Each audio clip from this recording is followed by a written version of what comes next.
Welcome to the Leadership and Management series, where we transform followers into leaders and leaders into persons of value and influence. You're gonna learn today. Learn today.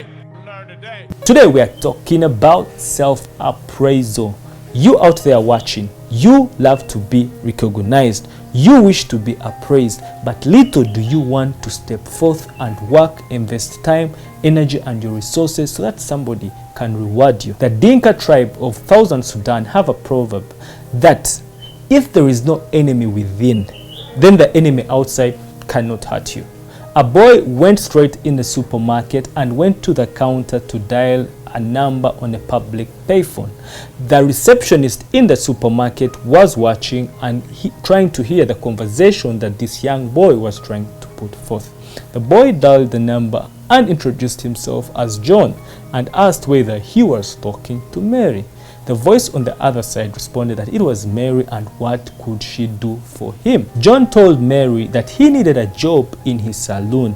Mary responded that he had already somebody who was doing good work for him in the saloon. John offered that he would even give him half of the price compared to what the other person was trying to offer.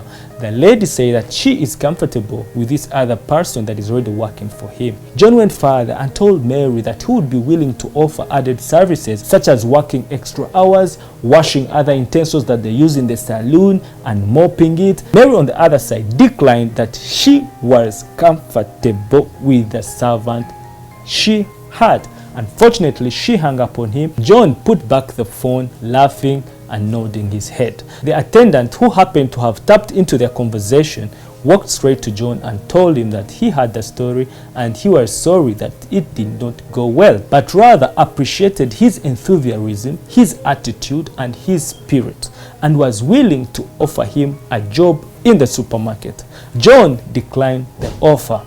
The attendant asked him, "How can you decline the offer? Yet I've heard you pleading on the phone for a job which you've been declined."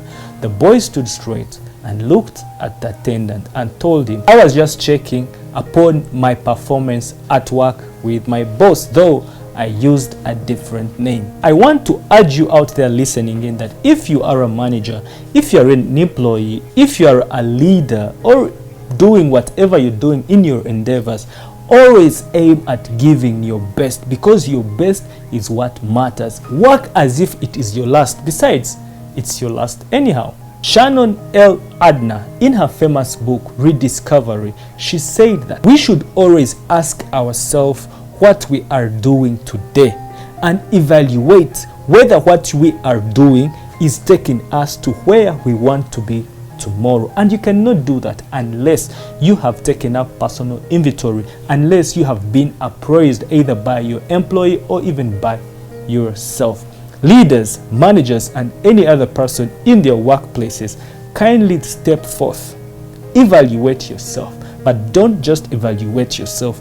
Give your best at everything that you touch so that it can turn into gold. And once you have that principle, that means you'll be better and you perform better and you will move to greater heights. I'm sure you have learned something, and if yes, kindly share so that you can be a blessing to another person. And if you're new to our site, kindly subscribe so that you can always be the first to receive newer content. Keep in mind that new knowledge, new you, but its applicability makes you so. I'm Dr. Rwakiseta Herbert. Adios.